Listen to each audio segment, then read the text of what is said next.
Olá, seja muito bem-vindo! Dando continuidade ao nosso querido livro A Boa Sorte, começamos o capítulo falando do Nott, novamente, que estava muito desanimado, cabisbaixo, triste, por conta das informações que tanto o gnomo quanto a dama do lago haviam passado para ele. Mas ele até cogitou de voltar, né, sair do bosque do Vale Encantado, mas aí ele pensou, olha, demorei 2 dias para chegar aqui, eu vou terminar de passar o restante do tempo aqui. Eu não vou voltar agora não. E aí pensando, analisando, tentando descobrir quem poderia passar a informação para ele, de onde nasceria o trevo mágico, né, o trevo de 4 folhas, ele lembrou que a sequoia, a rainha das árvores, era a árvore mais antiga que tinha ali no Vale Encantado. E ele resolveu ir falar com ela. Ele caminhou, procurou, foi em lugares bem distantes, até que no centro do vale ele encontrou a sequoia. E quando ele encontrou, né, de forma rude, ele chegou e falou: Sequoia, você é a rainha das árvores, você sabe falar? E ficou quieto. E a árvore também não respondia. E ele insistindo: Vamos, Sequoia, fale logo, você sabe quem eu sou? Eu sou o Nott, o cavaleiro, então me responda. E ele vendo que ela não respondia, estava se virando, quase subindo no seu cavalo para ir embora. E ela se mexeu e respondeu para ele: Eu já sei quem é você. Por um acaso você não sabe que nós, árvores, temos um meio de comunicação muito eficiente? Através dos nossos galhos e folhas, nós sabemos de tudo que acontece aqui no vale. E eu sei que você está procurando o trevo de 4 folhas. Então faça logo a sua pergunta e vá embora. Então fale para mim, Sequoia. É possível que dentro de 3 noites nasça um trevo de 4 folhas, um trevo mágico aqui no bosque. Fale para mim. Em algum momento já existiu algum trevo de 4 folhas aqui no bosque? Ela parou para pensar, afinal de contas ela tinha 1000 anos de existência. Pensou, ficou divagando, e ele impaciente, né? Fale logo, responda logo! Ela, ai, vocês humanos são terríveis. Bem que vocês poderiam ser igual às árvores, um pouco mais pacientes. E ele quase indo embora e ela, não, espere. Realmente, você tem razão. Nunca nasceu um trevo de 4 folhas nesses 1000 anos que eu tenho de existência. E olha que eu conheço tudo aqui. E o Nott, ao receber mais uma informação negativa, começou a se questionar se de repente o Merlin não tivesse recebido uma informação errada. Começou a ficar um pouco mais desanimado, subiu no seu cavalo e foi embora. E naquela mesma manhã, o Cid acordou muito alegre, muito feliz, porque ele tinha visto tudo que ele tinha realizado ali.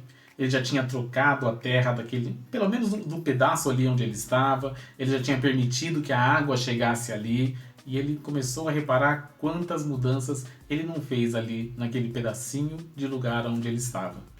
Mas ele precisava ainda de algumas informações, porque o trevo precisava ou de sol ou de sombra, e ele não sabia ao certo quanto de sol ou quanto de sombra precisaria o trevo para nascer. Ele começou a analisar, pensar e se lembrou de que talvez a sequoia, que era a rainha das árvores, pudesse ajudá-lo nisso. E foi atrás dela. E quando ele chegou próximo da árvore, ele chegou, se ajoelhou, curvou a cabeça e perguntou: Sequoia, rainha das árvores, você quer falar? Como não teve resposta, ele insistiu mais um pouco.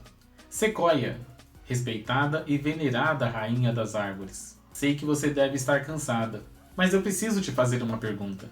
Se você não puder responder agora, eu volto outra hora, não tem problema. A verdade é que a sequoia, vendo a arrogância do Nott, ela achou que todos os cavaleiros eram iguais e estava determinada a não responder a pergunta de mais nenhum humano. Porém, vendo que o Cid ele foi mais calmo, mais tranquilo, estava demonstrando paciência e principalmente respeito por ela, ao se ajoelhar e curvar a cabeça, ela resolveu responder para ele: Cavaleiro, não vá. É verdade que eu estou cansada, mas diga-me, qual é a pergunta que você quer fazer? E o Cid logo foi falando: Muito obrigado, Rainha das Árvores, por me responder. A minha pergunta é muito simples. Eu gostaria de saber quanto de sol e quanto de sombra um trevo precisa para nascer. E dessa vez ela respondeu com muito mais rapidez do que a pergunta que o Nott havia feito. Porque o Nott queria saber se já tinha nascido ou não um trevo de 4 folhas ali. E ela teve que rememorar mais de 1000 anos de existência. No caso do Cid, ele queria saber quanto de sol e de chuva. quanto de sol e de sombra o trevo precisava. E isso toda árvore sabia de cor. E aí ela respondeu de pronto. O trevo, ele precisa tanto de sol quanto de sombra para que ele cresça forte e saudável. Agora vai embora. Não, espera um pouquinho. Eu tenho mais uma pergunta para fazer, se você não se importar. Você permite que eu pode algumas das suas súditas do Vale Encantado?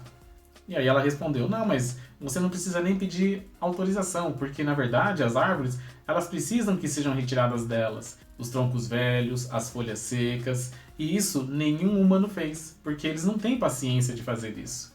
Então, se você puder fazer, fique à vontade, elas vão gostar. Mas lembre-se, nunca deixe para fazer amanhã o que você pode estar fazendo hoje. Não adie um compromisso que você tem, ok? E o cavaleiro Cides montou no seu cavalo e voltou para o local onde estava cultivando aquelas terras. Como ele viu que ainda tinha muito tempo, ele ficou em dúvida, ele ficou tentado a descansar um pouco, porque ele ainda tinha o outro dia inteiro para poder fazer isso. Mas logo ele se lembrou do conselho que a Sequoia tinha dado para ele, não deixar para amanhã. Então ele se tomou de grande ânimo e força e foi fazer o trabalho que ele tinha que fazer. Pegou uma corda que ele carregava e começou a subir nas árvores que eram muito altas, e com a sua espada ele começou a podar os galhos secos, a tirarem as folhas velhas, sem, no entanto, machucar os galhos novos, os galhos saudáveis que ainda tinha. E ele percebeu que aos poucos começou a abrir uma clareira naquele local, onde parte do dia fazia sol e parte do dia fazia sombra, sobre a terra que ele havia cultivado. E um fato curioso é que ele, aos poucos, estava menos preocupado com o trevo mágico, se ele nasceria ali ou não, porque ele começou a perceber quanto ele já não tinha aprendido a respeito da terra, a respeito da água e agora a respeito da luminosidade que o local precisava. E só por si, essas informações já deixavam ele muito feliz. Ele estava aproveitando passo a passo cada momento que ele tinha ali no Vale Encantado. E mais uma noite foi se aproximando. E como sempre, em todas as noites, o que o Cid fazia? Fechava os olhos e visualizava naquela terra o trevo mágico enraizando naquela terra nova e úmida, com as águas que chegavam ali. E ele mantinha na memória essa visualização do trevo crescendo, do trevo surgindo, daquele local aonde ele estava cuidando com tanto carinho e atenção. E embora o Vale Encantado fosse gigantesco, quanto mais ele aprendia sobre como criar as condições ideais para que o trevo nascesse naquele pequeno espaço de terra que ele tinha, menos ele se importava com o tamanho real. Menos ele se importava se aquele era o local correto ou não que o trevo nasceria.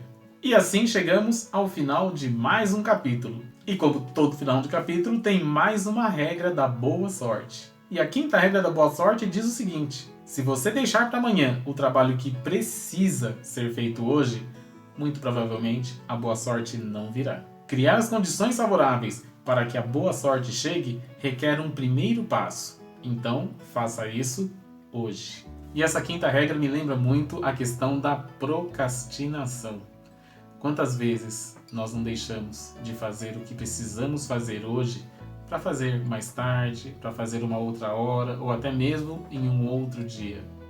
E quantas vezes nós deixamos de conquistar tudo aquilo que realmente queremos, sem saber o real motivo daquelas oportunidades estarem fugindo das nossas mãos e caindo eventualmente em outras mãos? Será que eventualmente é porque não estamos deixando para fazer um outro dia aquilo que precisamos fazer no hoje? Então, para 5 minutinhos e comece a analisar quantas coisas você tem deixado para amanhã, quantas tarefas, quantas decisões, quantas ações você deveria estar fazendo hoje e está empurrando por algum motivo, não está executando no momento que deveria ser executado. Se você tiver não a resposta do porquê, mas a resposta de quais são as atividades que você está deixando, está empurrando, deixando para depois, já é um grande passo para que você possa escolher uma delas e começar a fazer ainda hoje. Ok? Vamos continuar então criando as condições favoráveis para que a boa sorte surja? Então, deixo a você o meu forte abraço e nos vemos no 5º capítulo, onde conheceremos Stone, a mãe das pedras. Se ficou curioso, na semana que vem teremos o próximo capítulo então. Até mais!